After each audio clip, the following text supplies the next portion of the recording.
প্রিয় দর্শক, ডেকে নিচ্ছি আমাদের তৃতীয় প্রতিযোগীকে। মঞ্চে আসছে অর্চি।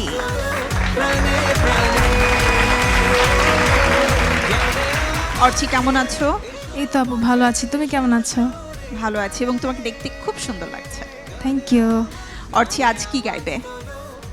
আজ আমি গাইব আমি তোমার দুটি চোখের দুটি তারা হয়ে থাকবো। এই গানটি গেয়েছেন শ্রদ্ধেয় সামিনা চৌধুরী ম্যাম, এবং লিখেছেন এবং সুর করেছেন আহমেদ ইমতিয়াজ বুলবুল স্যার।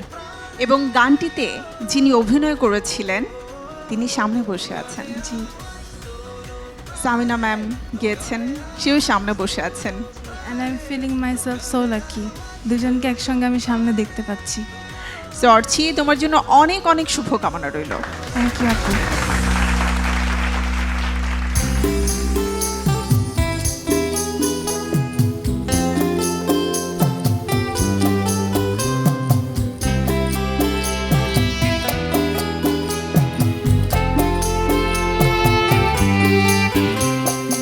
আমি তোমার দুটি চোখে দুটি তারা হয়ে থাকবো। আমি তোমার দুটি চোখে দুটি তারা হয়ে থাকবো। ছায়ার মতো তোমার পাশে তোমার কাছে থাকবো। আমি তোমার দুটি চোখে দুটি তারা হয়ে থাকবো।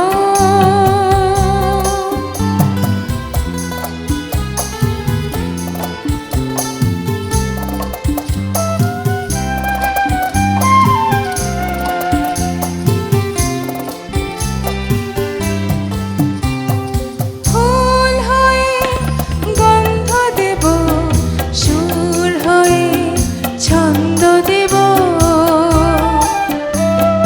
ফুল হয়ে গন্ধ দেব, সুর হয়ে ছন্দ দেব। পথিক হয়ে পথ দেখাবো, সূর্য হয়ে আলো দেব।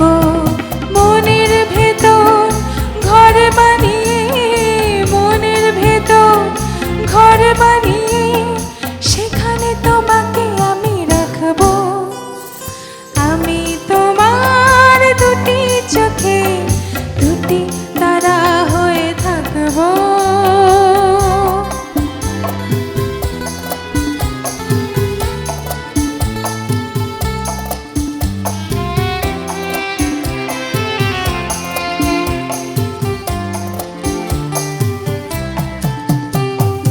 রাত হয়ে ঘুম পাড়াবো, দিন হয়ে জাগিয়ে দেব।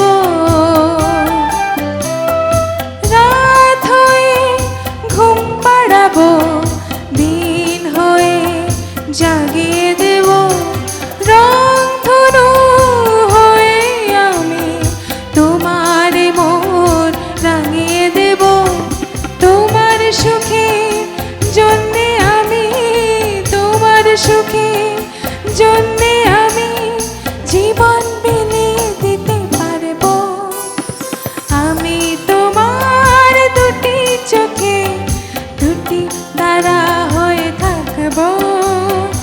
আমি তোমার দুটি চোখে দুটি তারা হয়ে থাকবো।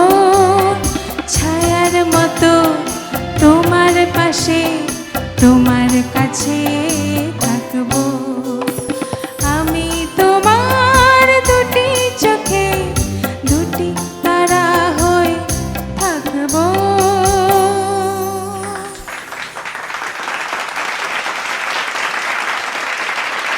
অর্চি, গানটা এত মিষ্টি। আর তুমি যেটা বলছিলে যে তুমি আজকে খুব সৌভাগ্যবান মনে করছো নিজেকে, কারণ সামনে সেই দুজন মানুষ বসে আছেন। আমি প্রথমে সুবর্ণা ম্যামের কাছ থেকে জানতে চাই, তবে অর্চি কেমন গেয়েছে সে কথা পরে শুনবো। আগে এই চলচ্চিত্র এবং গানের পেছনের ছোট্ট কিছু গল্প আমরা শুনতে চাই। ছবির নাম নয়নের আলো, নির্দেশক বেলাল আহমেদ। তো বেলাল ভাই বাড়িতে এসে গল্পটি বললেন, এবং তখন আমি বোধহয় এর আগে আর হার্ডলি ঘুড্ডি করেছি, নতুন বউ করেছি, আর হাসান ইমাম সাহেবের একটা ছবি করেছি। সো এটা অ্যাকচুয়ালি আমার 4th ফিল্ম, এবং এটা হচ্ছে আমার প্রথম কমার্শিয়ালি সবচাইতে বড় হিট, সাকসেসফুল ছবি। এবং এই ছবির একটা অদ্ভুত ঘটনা আছে, আমি সামিনাকে প্রায় বলি যে এই ছবি দিয়ে সামিনা চৌধুরী, অ্যান্ড্রু কিশোর, আহমেদ ইমতিয়াজ বুলবুল এবং আমি এই চারজনের কথা বলি যে খুব আমাদের ক্যারিয়ার ডিফাইনিং একটা কাজ এটা। ওখানে প্রবীর মিত্র ছিলেন, উনি অনেক প্রতিষ্ঠিত অভিনেতা, জাফর ইকবাল ছিলেন, কাজরি ছিলেন, কিন্তু আমাদের এই কজনের জন্য না এটা খুব গুরুত্বপূর্ণ একটি কাজ ছিল, এবং এটা ভালো হওয়া খুবই প্রয়োজন ছিল। মানে যেভাবে চলেছে ওভাবেই চলার কথা ছিল। তো শুটিংয়ে গানগুলো আগে এসেছিল। আসলে আমরা শুটিং করছি, একদিন যিনি প্রডিউসার উনি গানগুলো তখন রেকর্ড হয়ে গেছে। তারপরে তো আমরা শুটিং টুটিং বন্ধ করে আমি, জাফর ভাই সবাই বসে খালি গানই শুনি। তো বেলাল ভেবেছে শুটিং করতে হবে না, আচ্ছা এত সুন্দর গান। এবং এটা যে নিজেদের ছবি দেখে বলছিল না, তা না, এই ছবির প্রতিটি গান এখনো মানুষ গায়।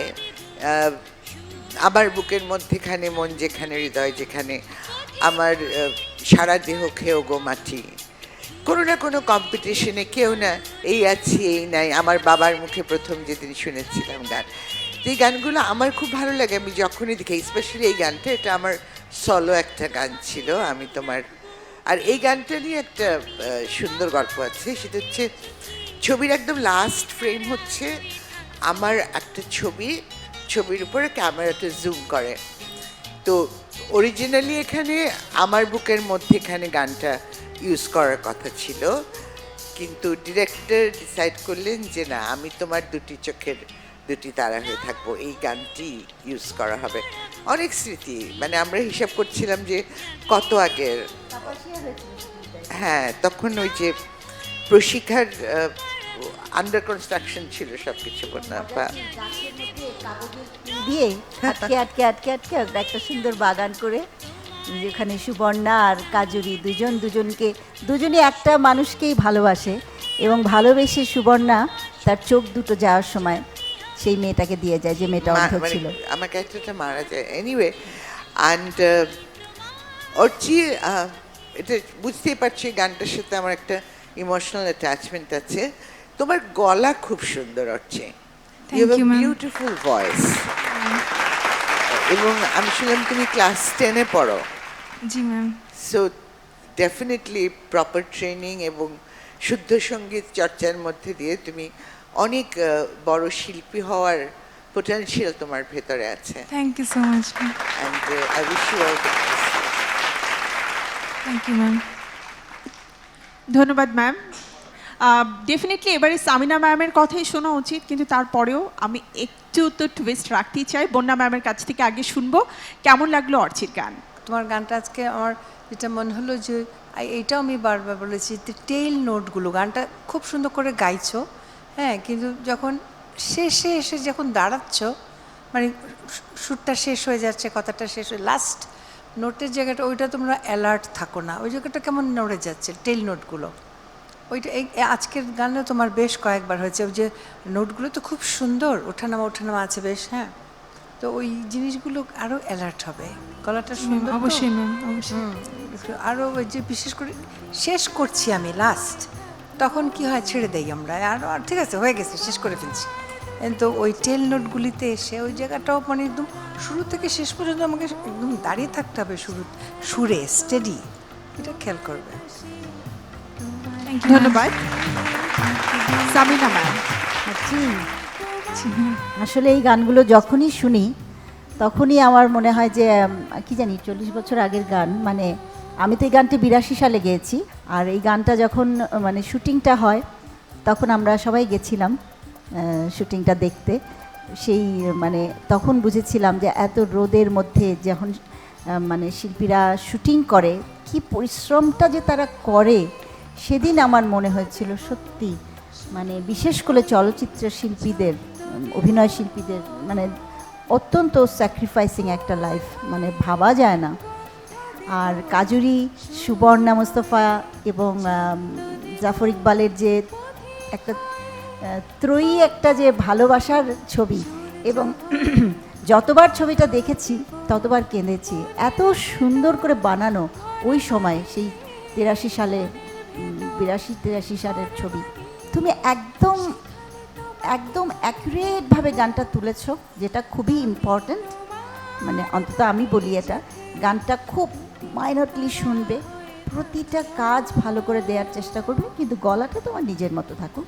খুব মিষ্টি করে গানটা তুমি গেয়েছো। আর বনাপা গানটার কিন্তু ওই জায়গাটা এভাবে কাট কাট করেই আর কি গাওয়া। হ্যাঁ হ্যাঁ, শেষ করাটা, হ্যাঁ, যে কেটে কেটে তোমার কাছে থাকবো, হ্যাঁ, এই জিনিসগুলো খুব সুন্দর ছিল। লাস্টে তুমি অন্তরা ধরার আগে, গান ছাড়ার আগে অনেকক্ষণ টেনেছো, সবগুলোই আমি ফলো করেছি।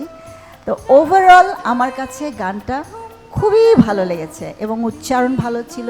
তোমাকে দেখতে খুব ভালো লাগছে, সব মেয়েরা একেবারে দারুণ। ধন্যবাদ। এবারে রুনা ম্যাম, আপনার কাছ থেকে শুনবো অর্চির গান কেমন লেগেছে। অর্চি তো একটা অর্কিডের মতন। ওর ভয়েসে মডুলেশনগুলো আছে, যেরকম যে জায়গাগুলো একটু লাউডলি মানে কম্প্যারেটিভলি লাউডলি গাইতে হয় সেগুলো গিয়েছে, আবার জায়গায় জায়গায় গলাতে সফটনেসটা এনেছে, হাস্কিনেসটা এনেছে। এই জিনিসগুলো এগুলো ভেতর থেকে আসে, এগুলো শেখানো যায় না।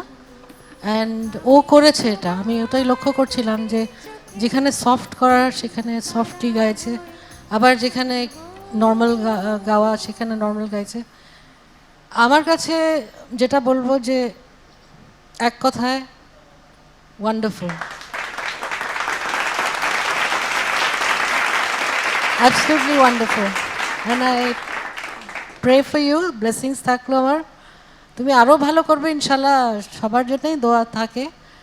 তো তুমি খুব হেসে হেসে খুব সুন্দর করে গিয়েছো, ওটাও আমি লক্ষ্য করছিলাম যে অনেক সময় হয় কি ভয়ে অনেক সময় আমরা হাসতে ভুলে যাই বা এনজয় করতে ভুলে যাই। তুমি গানটা এনজয় করে গিয়েছো, ইট ওয়াজ রিয়েলি নাইস।